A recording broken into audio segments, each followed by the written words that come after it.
Let me tell you how your marriage ends. It won't be in a blaze of glory. It will be on a Tuesday night while you're watching TV. She'll walk into the room, stand there for a moment, and quietly say the words that will detonate your entire world. I'm not happy anymore.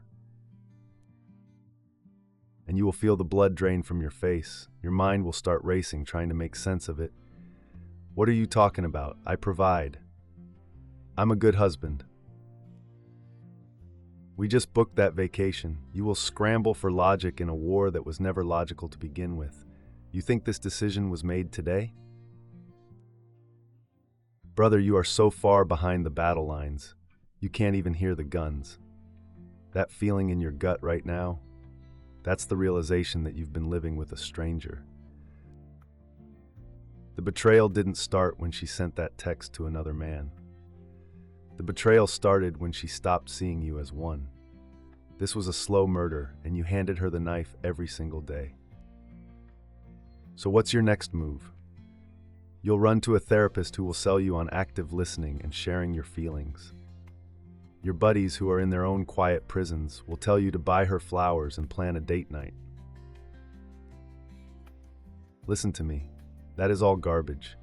It is a lie sold to you by a society that wants you to be soft, manageable, and weak. You're trying to put a Band-Aid on a gaping chest wound. The problem isn't a lack of communication. The problem is a terminal decay of respect. The disease is that she looks at you and she feels nothing. In this video, we're not talking about feelings. We're talking about the female primal operating system. And I'm going to show you why she is biologically incapable of desiring a man who makes the mistakes you're making every single day. All right, let's perform the autopsy on your dead marriage. Let's pinpoint the exact moments you killed the attraction and handed her the justification to betray you. First, you became the utility man. You fell for the biggest lie of the modern age, that your value as a husband is in your function. You became a walking checklist. Paid the mortgage? Check. Took out the trash? Check. Fixed the leaky faucet? Check. You thought you were earning points building a foundation of love. What you were actually building was a prison of predictability. You became an appliance, a reliable, boring, human ATM. And here's the negative feedback loop. A woman cannot desire what she can manage. When she can predict your every move, when you become just another part of the household logistics, the thrill is gone. The respect dies. You are no longer her lover, you are her employee. And nobody is loyal to an employee when a CEO walks in the room. Second, you became her emotional sponge. You thought a healthy relationship meant sharing every single fear and insecurity that popped into your head. You came home from a brutal day at work and dumped all that stress, all that anxiety. You used your wife as a therapist.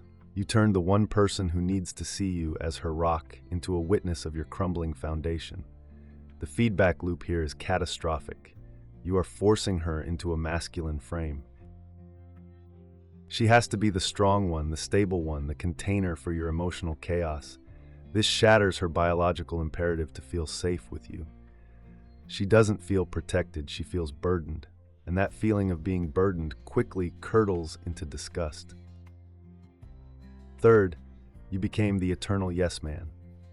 To avoid a fight, you'd agree to anything. You wanted to be the easygoing nice guy. So you sacrificed your opinions, your boundaries, your very backbone, all for a little bit of temporary peace. You said yes when you meant no. You apologized when you weren't wrong. You let her win every argument because you were terrified of the conflict. The negative feedback loop is insidious.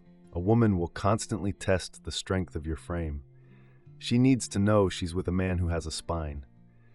When she pushes you and you just fall over every single time, she doesn't think, oh, he's so nice. She thinks he's weak. She loses all trust in your ability to lead, to protect, to make a hard decision, and her disrespect will grow with every test you fail. Finally, and most pathetically, you became the orbiting satellite. You made her the center of your entire universe. Your purpose, your mission in life became making her happy. Your friends disappeared, your hobbies collected dust. Your entire identity got absorbed into her. You need her validation to breathe. This is the ultimate attraction killer. The feedback loop is suffocation. You put an impossible amount of pressure on her to be your single source of life, and she will resent you for it. A woman is not attracted to a man she is the sun for. She is attracted to a man who is the sun, who has his own fire, his own gravity, his own kingdom. She doesn't want to be your mission. She wants to be invited into the mission you already have. You did these things. You killed the passion, you murdered the respect, and you are shocked that she's looking for life somewhere else? Wake up. Enough with the autopsy. Now for the resurrection. If you want to become the man she is terrified to lose, the man she would never dream of betraying, these are the new, non-negotiable laws of your reality. This is the hard path. Walk it or be forgotten. Rule number 1, become the architect of your kingdom. Your family is a kingdom, and a kingdom cannot be run by a committee. It needs a king. You are that king. This means you set the vision. You are the ultimate arbiter of the mission. The practical application is this: you lead. You don't ask for permission. After you have listened to her counsel, after you have taken her feelings into account, you make the final decision on the things that matter. Not with anger, not with debate, but with quiet, unshakable certainty. It sounds like this: I appreciate your input on the finances, but I've made the decision. We are investing in this asset. Here's the plan. Or thank you for sharing your concerns, but we are moving for this opportunity. I will handle the logistics to make it as smooth as possible for us. You are the captain of the ship. Act like it. The common pitfall is confusing leadership with tyranny. A tyrant is a weak man who needs to control everyone because he is terrified of losing his grip. A king is a strong man who provides a clear direction for the good of the entire kingdom. His frame is a gift, a structure in which his family can flourish. He is not a dictator. He is a benevolent leader whose authority is earned through competence and unwavering resolve. And the primal justification is hardwired into her DNA. The feminine spirit is chaotic, beautiful, and wild, like the ocean.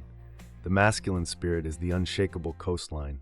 It provides the container, the safety, the structure for that beautiful chaos to exist. She subconsciously needs your frame to be stronger than her feelings. When it is, she feels safe. When it's not, she feels like she's drowning and she will look for a new shore. Rule number 2, forge an unbreakable emotional core. Your emotions are your own. You will deal with them like a man. Her emotions are hers. You will not be a slave to them. The practical application: when you are stressed, you do not use her as your dumping ground. You transmute that energy into action. You go to the gym and lift something heavy. You go into your office and build your empire. You speak with a council of strong men you trust. When she is emotional, when the storm comes, you do not get swept up in it. You are the calm center. You will master the art of amused mastery, a slight smile, a calm presence that communicates, I see you're upset and I'm not going anywhere, but your tantrum does not control my reality. I had a client, David. His wife would initiate huge screaming arguments over nothing. His old programming was to panic, to jade, justify, argue, defend, explain. He'd plead, "Baby, what's wrong? Why are you saying that? I didn't mean it." It was pathetic, and it only made her angrier. We changed the strategy. The next time she started, he just stood there, calmly, and let her storm rage. When she finally paused for a breath, he didn't argue. He just said, with complete calm, "We are not having this conversation while you're screaming. When you can speak to me with respect, I'm here to listen." Then he turned and went to his office. He said the silence that followed was terrifying. But an hour later, she came in, apologized, and they had the most productive talk of their marriage. He didn't win the fight. He made the fight irrelevant. He became the lighthouse. The common pitfall is becoming a cold, unfeeling robot. This is not about suppressing your emotions. It's about not being reactive. You can feel anger, but you're not controlled by it. You can feel joy, but you don't depend on her for it. You are the master of your internal state, not the victim of hers. The primal justification is simple. She cannot feel safe with a man whose emotional state is for rent. If her bad mood can ruin your day, you are not a rock. You are a leaf in her wind. She needs you to be the fixed point in her chaotic world. If you can stand, calm and amused, in the center of her emotional hurricane, she will subconsciously trust you at the deepest level. Rule number 3, your mission is your God. A woman cannot be your mission. Your life's purpose must be your ultimate concern. Your business, your craft, your art, your legacy, that is your God. She is the most cherished worshiper in your temple, but she is not the deity. The practical application. Your calendar reflects your priorities. You do not break a commitment to your mission for a whim. You do not sacrifice your gym time because she's bored. You do not abandon a work project because she feels a little lonely. This isn't about ignoring her. It's about making her a cherished part of the incredible life you are already building.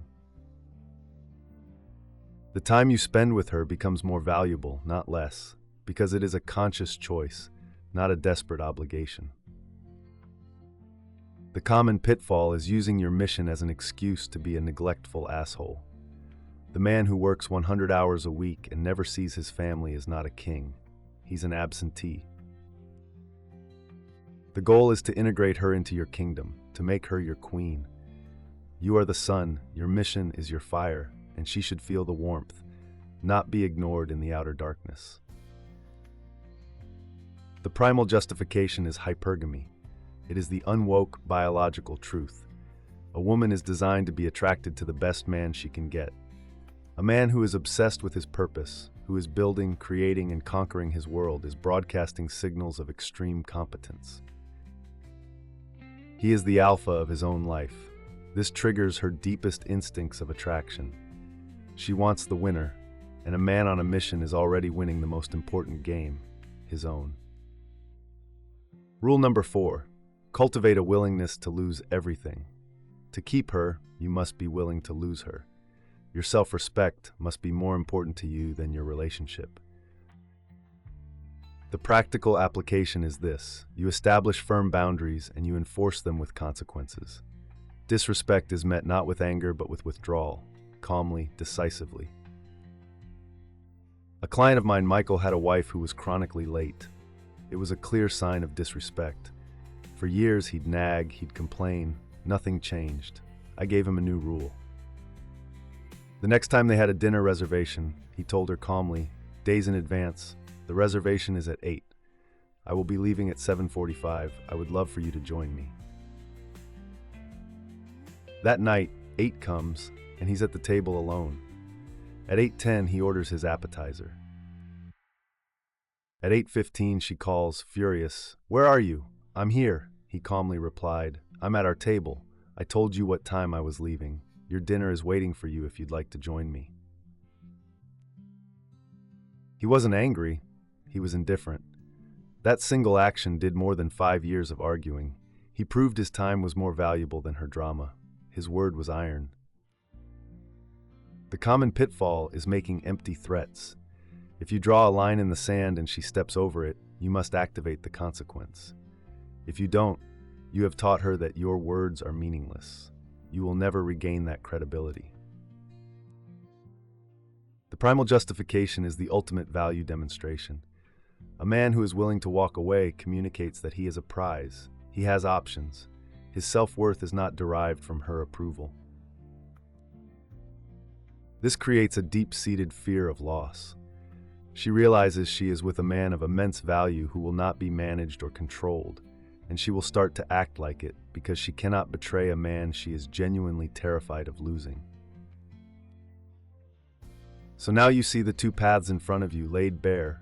Down one path is the man you were programmed to be, the nice guy, the provider, the emotional sponge, the yes man. He keeps his head down, follows the rules society gave him, and hopes for the best. His path is predictable. It ends in quiet desperation, a shocking betrayal, and the cold, unforgiving machinery of the family court system. He will stand in the ruins of his own life, wondering how he lost a game he never even knew he was playing. Down the other path is the king, the architect of his kingdom, the man whose emotional core is iron and whose mission is his God. The man whose self-respect is so absolute that he is willing to lose everything to keep it. This path is not easy.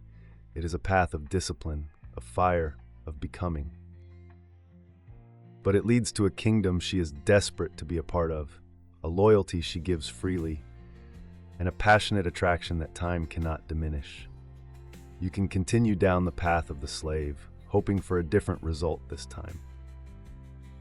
Or you can pick up the crown, start building your throne, and become the man she was always hoping you would be. The choice, as always, is yours. But don't come crying to me when you're served the papers. Don't complain when you're replaced.